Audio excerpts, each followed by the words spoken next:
So, hi everyone. My name is Claire Monk. I'm the CEO of WEgate, which is a business angel organization based in Belgium. I am also on the board of Business Angels Europe, a member of the WEgate consortium. And I have the pleasure today of having Christine here for a workshop about do's and don'ts of digitally accessing finance. So Helen mentioned it during the introduction, Christine, but I think you're a pioneer in digital finance because you set up 10 years ago Investment in Germany.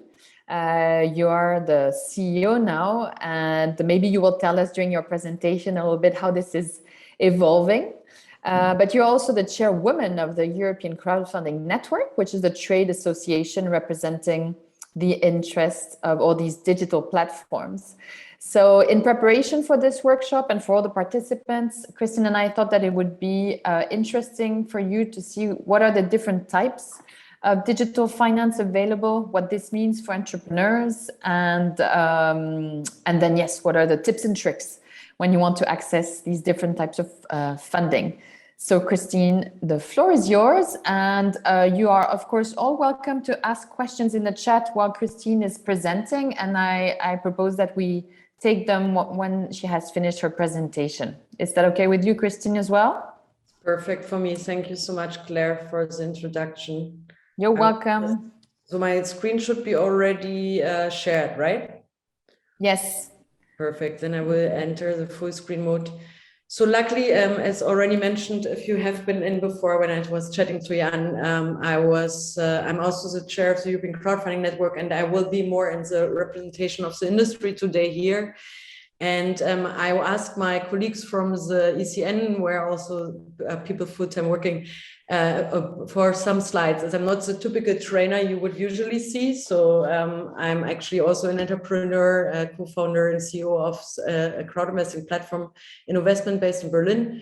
I will maybe show you later a little bit when we come to use cases, how we organized and present profiles, for example. But for now, I'm more here from the European Crowdfunding Network. I called it all about crowdfunding to keep it a bit more general, because I would like to start to remind us that actually crowdfunding is nothing new. You might know already this example of the pedestal of the Christine, yes. Sorry, just we're not seeing your full screen. Oh, what do you see? I can see now your screen and your mouse, but it's not in full screen. Good that you say this, and I think I have to change my... I think you should maybe scroll down, just scroll down and then you can see. No, I think it's because I had entered a different view. I think now it should be fine. Right? Yes, perfect, thank you. Perfect, thank you for letting me know. So yeah, just before coming to the agenda, I just wanted to remind us that crowdfunding itself is nothing new. Throughout histories, people gathered together to help to bring certain project into being, like, for example, the pedestal of the Empire State Building, and not the Empire State Building, the Liberty, State of Liberty, you might remember. And it was also crowdfunded, but in that old days through the newspapers. And we bring it now to the digital age. And today I wanted to share with you a few thoughts about it and introduce you to some parts, and also get more practical later. Just briefly what ECN is about, an introduction to crowdfunding, a little bit about the market, just that you get a feeling for it, how is it developing, the main crowdfunding models. Then also I found it's always interesting on the European level, as we're here also often very active and engaged in political discussions, what are actually also the economic, non-economic benefits of crowdfunding, and then also how is it related to as an alternative to other fundings, but also complementary, before we jump into the more practical part, which is more workshop-like, where we get really precise into what's the campaign about, what should you look for. And I'm very happy afterwards to maybe show best practices, and also to talk with you about more precise do's and don'ts. Share the one or the other anecdote. I tried, if I speak too fast, as I have a tendency, please, Claire, let me know. And so I will just start jumping in. Who is actually ECN, or now Eurocrowd? As already mentioned, I used some slides from the ECN, and we recently rebranded to Eurocrowd. So I think later you will see maybe 1 or 2 slides with a new branding. And we are actually a professional industry network. We were funded 2013, and our main goal is to support also, especially on the European level regarding regulation. We just have a new regulation fall into place in November, which is lucky, which we also helped develop in the last years. And we for sure are also supporting bringing knowledge about crowdfunding into the public, and also to engage between the stakeholders. So it's a network and a lobby institution, but we would never say lobby. So therefore, we are a network. And yeah, we are 18 members, crowdfunding platforms and other stakeholders. We are from 16 countries, but also non-EU countries. We have strategic groups in Spain and Italy. It means there in these countries, we are creating the ecosystem for crowdfunding in order to help to spread the word and to make it more approachable for people. The ECN Eurocrowd has 10 team members. I'm not included because I'm just in a way a member of non-executive board as a representative of the crowdfunding platforms. And we have every year 2 major conferences. You also can check out if you're interested on eurocrowd.org. You find there's the events which are coming up. And we also do regular Crowd Tuesdays in different countries. Everybody can host, even you, if you feel like, in cooperation with us, and spread the word about crowdfunding and different topics related. It's like a really broad topic, what we will see more when we go through. We do, as said, policy, education, research, sustainable growth. Education is especially also interesting, where the colleagues do more professionals than me here, I guess. The workshops and trainings for different target groups. And yeah, you can check out the website, because there will be also webinars which are recorded, you can look at later. Coaching, training, assistance, as mentioned. Maybe if we jump into crowdfunding straight away, there's different definitions of it, but the most simple definition we use is crowdfunding is the practice of funding a project or venture by raising many small amounts of money from a large number of people, typically via the internet. So very simple and very broad, as there are different forms, as we will see just in a minute. And it's a public open call for fundraising. Everybody in a way is a potential investor and can access. It's different from type to type, from when you can start from €1, sometimes from 1,000 euro. But actually, we are convinced as an industry that crowdfunding is the future of funding, of financing, and of finance. And therefore, actually, we could reach everybody in the future. Sure, you need internet access, and yeah, there are a lot of positive aspects also when it comes to general economic contribution, which I will showcase later. The different crowdfunding models, I'm not sure how everybody of you, how deep you are in. I don't want to go too general, but we have the 4 different types: donation, reward, lending, and equity. And donation and reward, most likely very known by you. Donation, where you just get like, you know, what your money will be done with. For example, you have a children project in Africa, and you get information about how your money got invested, but you don't get a specific perk or anything. While reward, you know it most likely from Kickstarter, for example, where you can, for example, pre-sell products from artists, but also pre-sell products from startups who are entering the market. Lending and equity are regulated, and lending is similar to like a bank, only that the platform is a facilitator and it's directly happening through the platform. The contracts are directly between the investors and the companies. And equity, which is mostly used in startup crowdfunding, you get a share for the investment you're taking. It's very diverse in itself. I will go into it later. I don't want to make it too complicated, so we keep it brief, but I can just already say that these different types you see here are in themselves a little bit differentiated by country, platform, and focus. but for now, I think it's good for you to know this for differences. So just that you get a feeling where we come from, you see the market of crowdfunding in the EU has grown substantially over the last years. These are numbers from 2020. There are already a little bit newer numbers who also show that it keeps on growing. You see, we have here, including UK and excluding UK, obviously has a big portion of the market. And therefore, we are very sad that they left us. But many of the British platforms will enter Europe through the European license, which they can get from next month. So we still will have them around. You can see an average success rate of the different models. You can see that lending equity is a bit higher than donation and reward. It's also related as it's more challenging to enter the lending or equity campaign than the other ones, as the platforms are really closely looking into the data and do really due diligence, while in reward and donation, usually you can just go on the platform, and if you don't have any red flags, you can just try to reach the community. That's one of the reasons why there's a difference.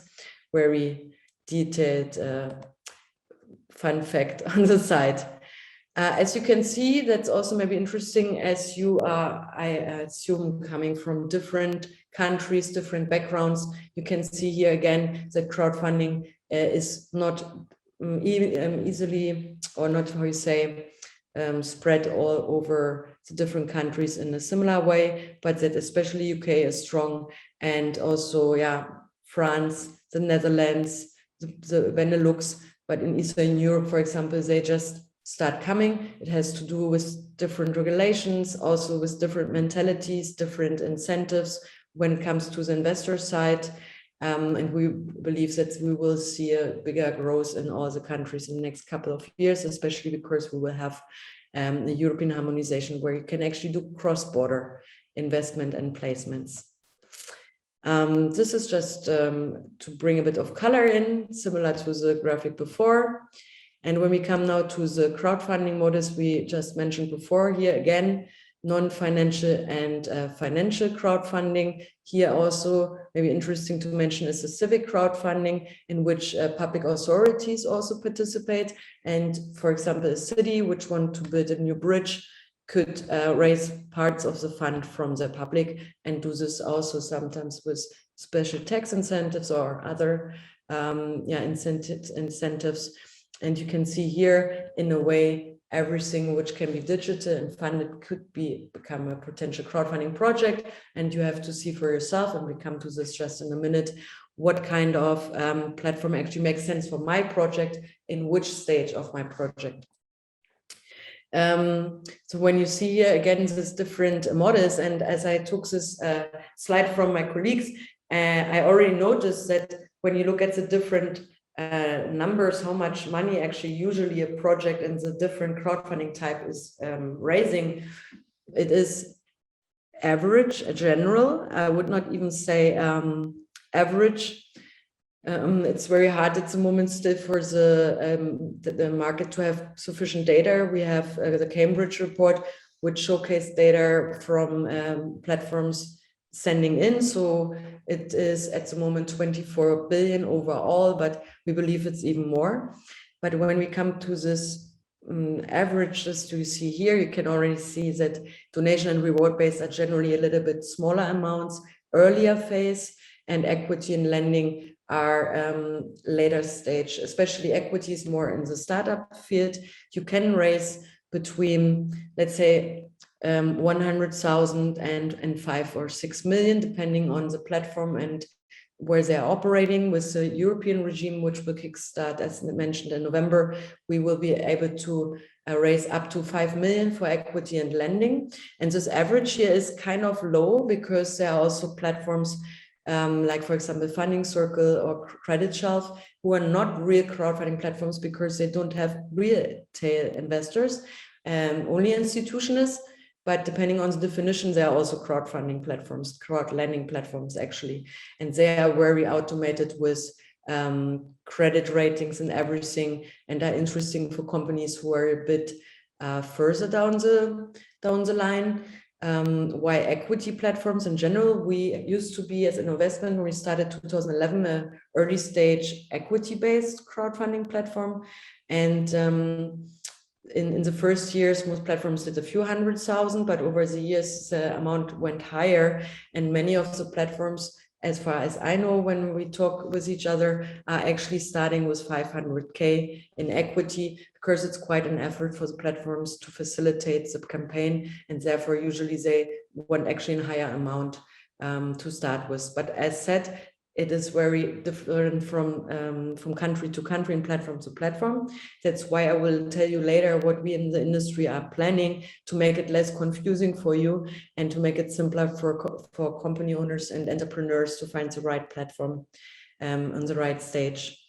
So lending generally is a bit higher. Lending means also that you as a entrepreneur with your company are already a bit further, that you are able to showcase that you can actually pay back the loan. And we see a trend coming from the US, which is called revenue-based crowdfunding, in which especially software as a service projects who have reoccurring revenue and can showcase that they actually have sufficient amount of revenues and also customers, reoccurring customers.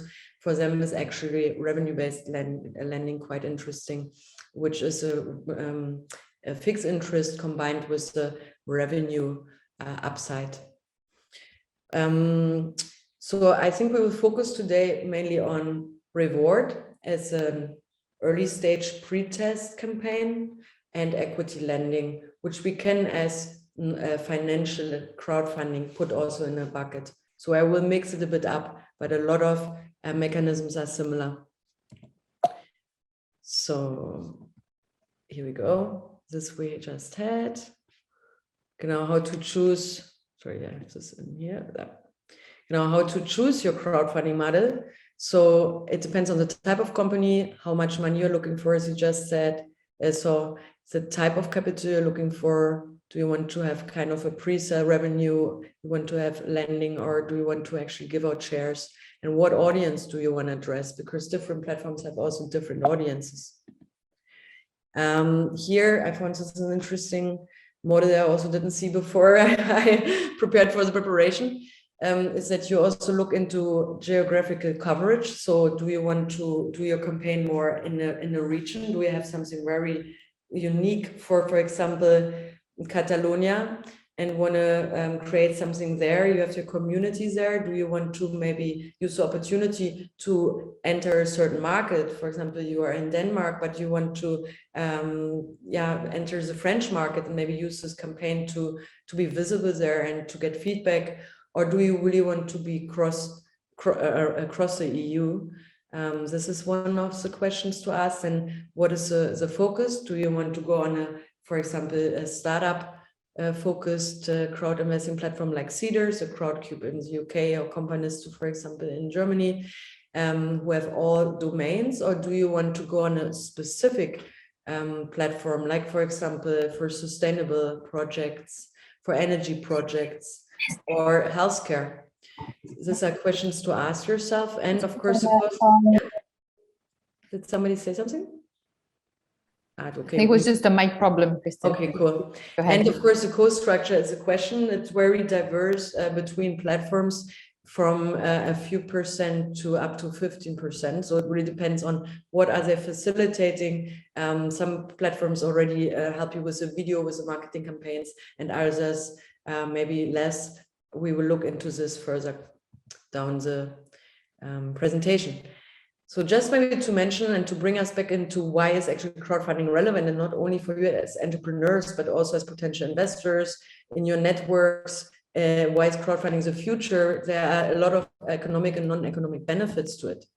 So one benefit is that if everything works out, you have a shorter time of collecting the funds. That depends a bit of how strong is your campaign. There are companies who make 3 million in 3 hours, like for example, Tomorrow Bank and Neobank here in Germany, which was very fast sold out in a way. But of course, sometimes also needs maybe 6 months for 500 or for 100,000 euro. It really depends a little bit.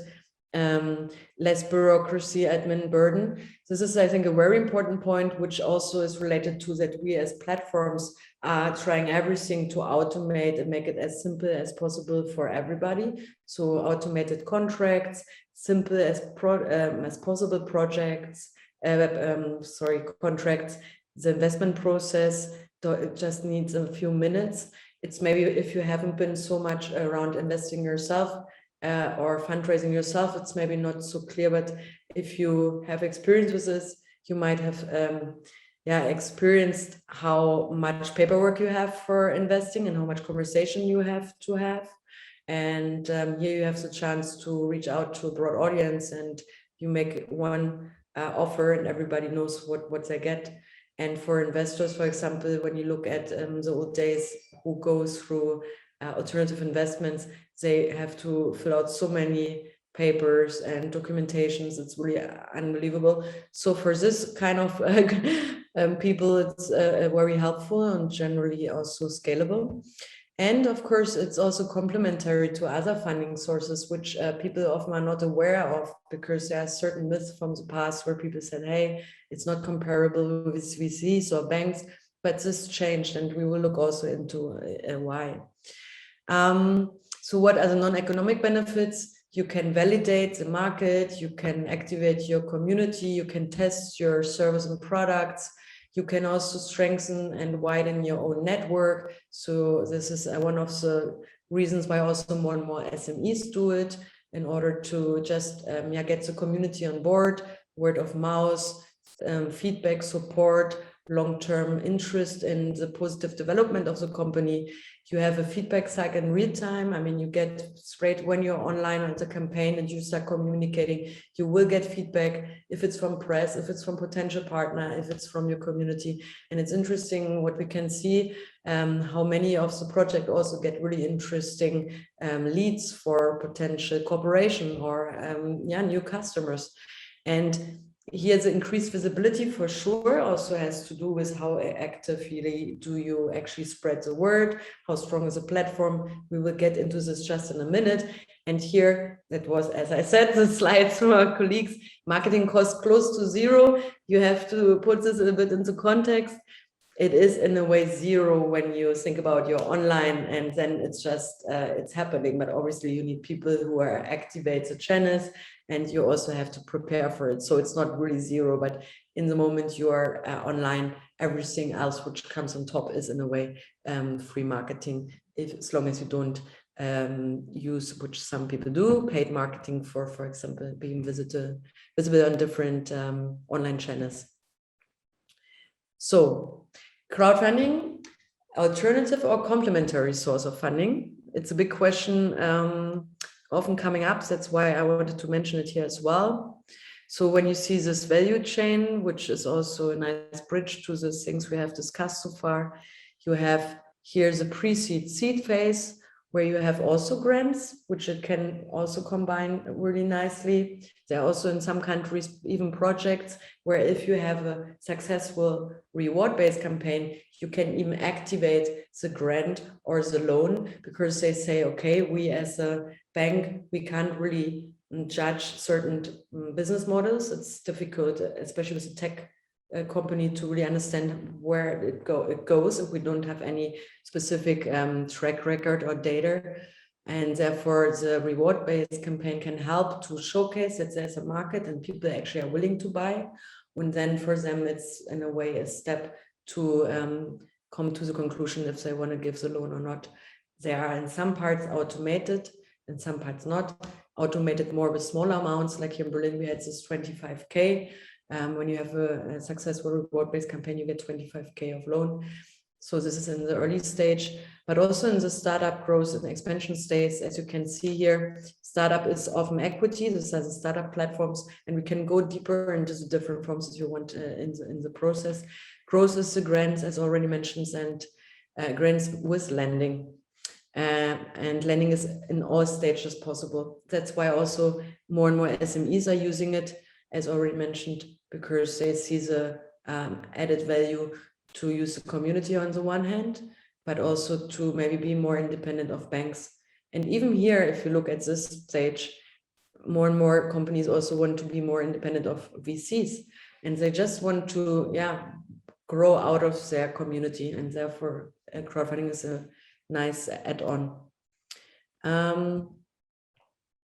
Here, when you see the combination again and on which stages crowdfunding can work and what other instruments are there who you can combine it with, as we all know, it is a bit, seamless in each other, so it can grow in and out a little bit, but just to have a general model. You can see here donation reward base is in a very early stage. I don't know, I think should be other way around. I'm sorry, I didn't double check it, but usually equity comes before lending. So equity is also in the space of angel investment. That's why equity crowdfunding is also interesting for you. If you look for angel investors, we have seen this multiple times that investors in an early crowdfunding campaign also invested as angels later. You also know maybe platforms like AngelList or Leapfunder, who also are actively activating angels for crowd investing. The average tickets from investors are between, let's say, 500 euro and 10,000. So this is very a diverse group. You can, in Germany, for example, invest up to 25,000 as a retail investor. In other countries, you have no limits. So it's very diverse group of investors from smaller until bigger tickets. But the better you communicate, and we come to it just now, the better you can also address who you're looking for and can also get angels actually in this round. As shown, you can combine it with banks and also with grants. And I'm happy to dive into this deeper if you have any questions with this. VCs as well. That's maybe also one of the myths. It used to be the belief 10 years ago that crowdfunding is not compatible with VCs, but this has proven wrong when we see, especially in UK, I mentioned often Seeders and Crowdcube as they are for us the light terms of the industry, as they have also very good surrounding in their market, and they have raised over 2 billion for thousands of projects. And in nearly every VC fund, there is a crowdfunded platform, crowdfunded project. So it is compatible, and also VCs are seeing the opportunity to, on the one hand, leverage their own capital, see it as a deal flow opportunity, and they're even the first VCs like Passion Capital who are even raising parts of their funds over the platforms now. So you can see already, but you will see even more. We can feel this very strongly, a stronger chain and also cooperation and communication between the different stakeholders who realize that we are all in for the same goals to support and fund more great companies and great entrepreneurs like you. So looking forward. This is here just another way of looking into it. As you can see here, this donation is not really so much typically combined with loans, guarantees, or equity. Reward maybe with the loan, as mentioned. Lending can be in a way combined with everything, and equity just a guarantee. I have mentioned here some countries like in the Netherlands, they sometimes give also guarantees. For example, if it's a very risky investment, or like now in Corona, where they wanted to support SMEs, the state gives a certain guarantee in case the loan is falling out, and the people therefore have a risk cap and get some of their money back. It's a very nice incentive to spread risk and to encourage retail investments, something we in other countries also really would love to have. It's not everywhere. Maybe I flip through this a bit quicker. I see time is flying, so this is just a little bit of a I can also give you the slides afterwards, by the way, so that we can now come to how to set up a crowdfunding campaign. Are there any questions so far, actually? Is the speed okay? I think it's fine. Christine. Good. Maybe you can try to wrap up in the next next 5 to 10 minutes, and we'll ask the participants to please prepare your questions for Christine. Exactly, please. Please, yeah. I mean, it's also, I always notice as we're so deep in the practical thing, right? That's why I also invite you to another workshop in a more depth, maybe with our colleagues. As we come from the practical arena, we also sometimes maybe forget what is clear and what is not clear. So we're looking forward to your questions. So when we come to the crowdfunding campaign, this is a big question, right? So we look here at reward-based and equity lending. There are a lot of similarities when it comes to preparation, deployment, and the follow-up. When it comes to preparation, as already mentioned, it's important to choose your crowdfunding model and platform wisely. Do you have a great product you can pre-sell and you're early on? Do you already are in operations and you need more time to develop something? So you just have your idea, but maybe you have the first revenues, then maybe equity is something more for you. Lending, as mentioned, when you have an actually operating business, which showcase that the revenues are coming in. You have to prepare the project description communication strategy. When you chose the crowdfunding platform, they will help you with all of this, but it's always good to already have this prepared properly for yourself in order to also have a better chance to get into the through the platform due diligence. Reward-based, as said, is a bit simpler to at least show, because it's not in a way regulated. The platform has no liability in there. Equity lending, the platforms have liabilities, have to follow regulation, compliance, and so on. Therefore, it's everything a little bit more formal and a bit more less light, I always think.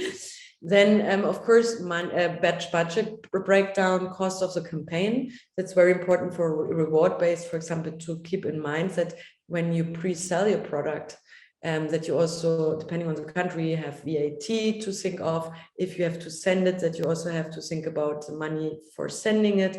These are all things you have to calculate in. There are a lot of interesting resources online, and also people who are actually helping as crowdfunding managers to support in this process, to make the right calculations, to don't be surprised later on. So there's a lot of content out there, but just that you have it already in mind. And of course, already in advance, engage your target group and the amplifier. It's always recommended, I think, for every entrepreneur as early as possible to start to create an email list with in like family and friends to begin with, but also with everyone you come across who could be a potential supporter, and build your build your network, build your community, and be able to address them in the moment when you start your campaign. So that's here, for example, mentioned momentum. Again, I mentioned Tomorrow Bank because I was following how amazing they did this. They actually did the campaign with a German sustainability platform called WeWin in cooperation by putting actually the campaign into their own app, which is also interesting. So some platforms also facilitate you with white or gray label options when you have a existing community and you maybe want to integrate it in your platform. And they did this so well monthly, also very entertaining, quite digital native target group campaign with a lot of emotional content, a lot of newsletters to follow you up, to really create momentum until the moment when you start. Because what you have to see, and I'm sorry that I have here obviously more text than pictures, but we might have the chance to look into the platforms, and otherwise, they're just, when you put in crowdfunding, you find plenty of great platforms where you see projects. Is that the emotions are important in a way, right? To really create the momentum in the moment when you start, that already the first part of the funding is coming in. As you can see here, as a general curve, this is for reward-based, but it's similar for other types, is that in the beginning and in the end, most of the money is coming in. So in the beginning, because you activate, you say, please, everybody start and come and join, and especially family and friends. You can even annoy them in the first day.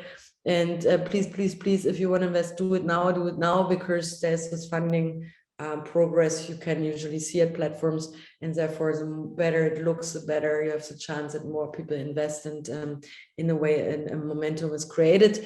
You can see here every day a little bit is happening, and that's why even there is this little valley, it's always good to keep on communicating, using the campaign as an opportunity to do PR, to spread the word, to, you know, so it's a really intense but very efficient time for a company where everybody joins forces in the team as well to make this happen and to push in a way, but also have fun with it.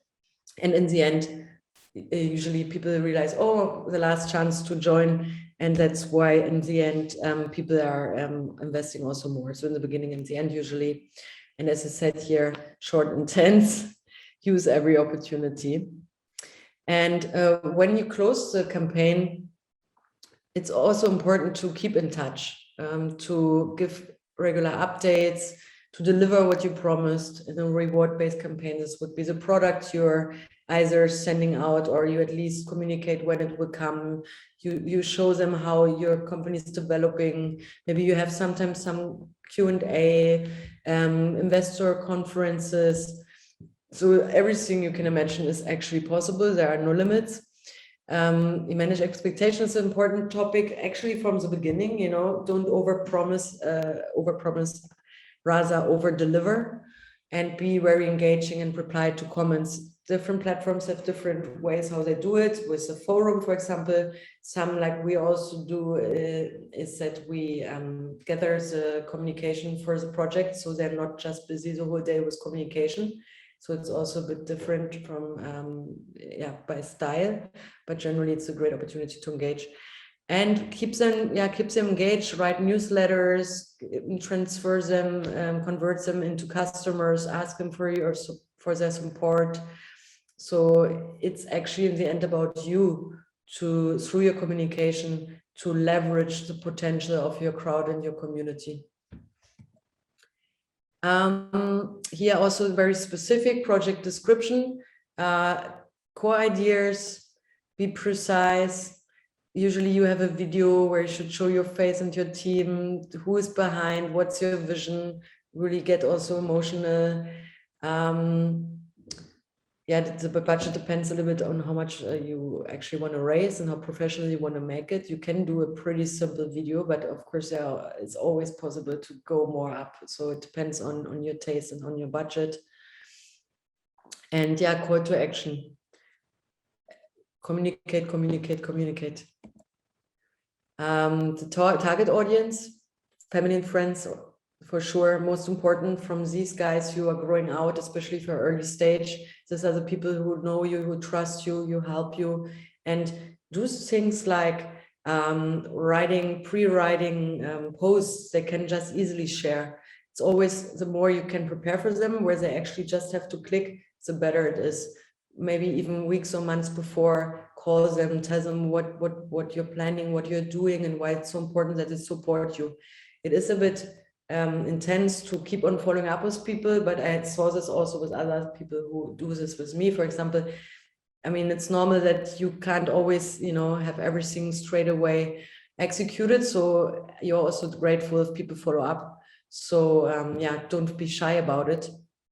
Peers, people in your industry, people who are interested, potential customers, everybody who is in some way excited about what you're bringing into the world.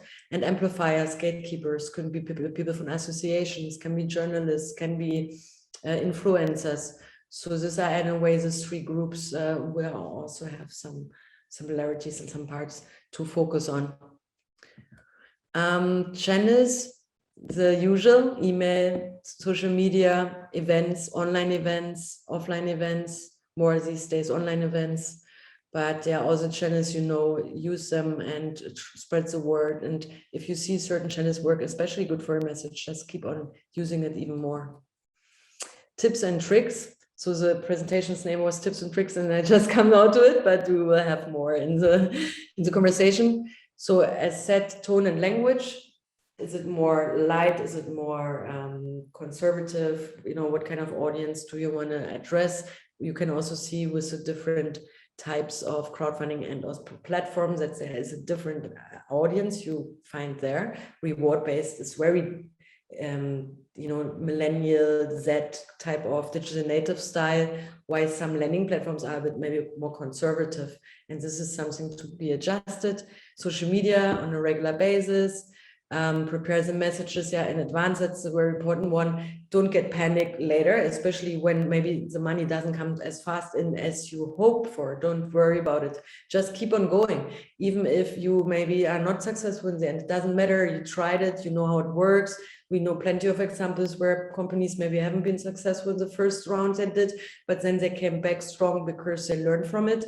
And crowdfunding is here to stay. So it's never too early to test it. And it's also never too early to maybe fail. As an entrepreneur, I have to say this. We know this is part of the of reality. So don't worry about it. Just do it and keep on going. But if you have a good communication plan, it's easier to execute and you're less stressed. Also involve people who can help you with certain things. If you don't have in your team somebody who's very good in PR, for example, or yourself, ask people and friends to help you. So focus again the channels where you have a network. Launch event is always amazing to have something to look forward to and to spread the word. Again, don't be afraid to ask for money. And it's good also to test before you do the campaign, maybe even with parents, people who are a bit more far away from what you do, to make sure that it's very easy to understand for people what you're actually doing and they get it. Here's also for the different types of different incentives you can add on. Sometimes for sure, reward is perks. Equity has sometimes perks as well, but very seldom. Usually it's a financial return. Therefore, you need a evaluation. These are all things which you do together with the platforms. Of course, you could come with certain ideas, but usually in the discussion with the platforms, you will come to all this valuation and what you're offering. It's the same as with the interest rate for lending. Building a convincing story, as we just have 12 minutes left. I mean, it's in a way the typical thing: what, why, how, who, when, where. And I think we have about 8 minutes left, Christin. Exactly, that's why I think this is where we've been asked to really. Super good. And video. And I just show you that you get, when we now switch in the Q&A, Claire, please feel free to already intro it. I just wanted to show you our website, so that you can see, this is a German version, how, for example, in our case, it looks like, and how this is a landing-based platform. I'm not seeing your screen. Thanks. Wait, again. Whoops. Now we go. We have a few questions, Christine. Yes, so if it's okay, because people can go and visit the website. Exactly. I just wanted to show, like, for example, to get an idea how a profile looks like. We have, for example, no video, but just an example.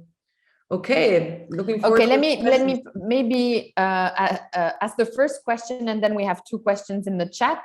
The first question, Christine, I think in the do's and don'ts or tips and tricks, I think one thing that entrepreneurs are very worried about sometimes when they use crowdfunding or any type of digital funding instrument is confidentiality of the information. Like, if I post something, is there a risk that maybe somebody will steal my idea? Can you tell us how what you think about that, and how can we maybe reassure entrepreneurs that they shouldn't be worried about this type of issue? Sure, very good question. I think people are less worried about it these days, because they realized, okay, if you have in the end, it's about execution. So of course, you don't need to share every little detail about your strategy. You need to, people need to get a good overview. So you can decide also in communication with the platform what details you really have to share. But I am generally convinced about, if you have a great idea and you're really convinced about also the setup of your team and everything, execution is everything. The idea is in the end not the most important thing. It is also important, but therefore, don't be shy also sometimes to rather share more and earlier than to be afraid for that somebody is stealing it. It's seldom that it happens, actually. Okay, we have questions more about yourself, Christine. Amir is asking, you know, what led you to this field more than 10 years ago, and where do you see crowdfunding going? Thank you for putting your video on, Amir, so we can see you. Yeah, I didn't know that it wasn't on before, but great to see you. Thanks for the question. Actually, I was funding my first startup in Iceland in 2010, and we already had this idea to go over Kickstarter. We did angels then, but I realized how challenging it is to get funding, especially in a higher amount, because there are more people who could have smaller amounts, but to have one with a high amount is quite challenging, especially in the early phase. And then I joined the founding team of Investment, who was in the University of Aachen, realizing how especially tech startups have challenges to get early funding because banks don't get it. It's too early for business angels, too risky. And the main idea is to put the risk on different shoulders, right? And to also use the power of the crowd. And since then, I'm super excited and I'm really passionate about the theme. And I'm really believing in that crowdfunding is the funding model to be in the future. As we can see that, for example, 10 years ago, nobody knew the word crowdfunding. Now in 2021, we just saw that the under 30-year-old, 93% know already the name. So I just mean, especially with the new generation coming, it will become more and more normal. We can see there's big market growth and the impact not only for bringing more entrepreneurs into the, giving them the chance to actually develop and to even start a project, but the potential to make entrepreneurship visible and make everybody participate and to also bring all the billions of euro who are on saving accounts into the real economy. I think this is such a crucial, important point, which we are really happy that the European Commission also realized it and is now supporting us with this pan-European regulation and different also networks like you guys from the Angels and from also Business Angels Europe, where we cooperate and see how can we bring more money into the ecosystem. And I think with the challenges we have these days, we need great and innovative ideas. And that's why crowdfunding is such a great tool for it. Maybe last questions before we have to hand back the mic. But you mentioned, Christine, you were, of course, happy to share the slides with everyone. And I guess everybody can also add you on LinkedIn and ask you a few questions afterwards. But maybe last question more about your platform in investment. Just a few words about where you started. And I know that you're an entrepreneur, you're pivoting currently to something different. Can you just maybe tell the audience a few words about that, please? Yes, I mean, you're recording this, so I'm not regarding sharing stuff too early. No, we're pivoting to creating a more a European crowd investing fund for the ecosystem of the European crowdfunding platforms. And we will concentrate more to create value for the platform providers as we are now entering a new age and the market is changing. What we are trying to achieve is to create a meta platform in which all the projects of the different ECSP, this is this license, the platforms are going for Europe to integrate their projects so investors can more easily invest in different projects. So in a way, we are now, after 10 years, a startup ourselves again, and are also in a seed nearly phase, if you think so.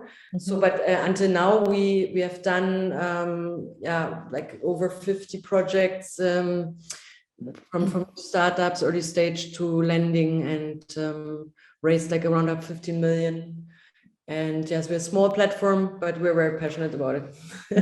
No, and I think the fact that you're the chairperson of the European crowdfunding network, and okay, we don't want to use the word lobbying, but I think a trade body representing the interest of all these platforms that are trying to channel the savings into the real economy and trying to simplify cross-border collaboration and bringing more volume to this industry is extremely important. So thank you so much, Christine, for joining us today. I hope all the participants had a interesting workshop. And I will leave the floor to the WEgate team for further information about your afternoon. So thank you, everyone, and have a great afternoon. Bye-bye. Take care. Bye.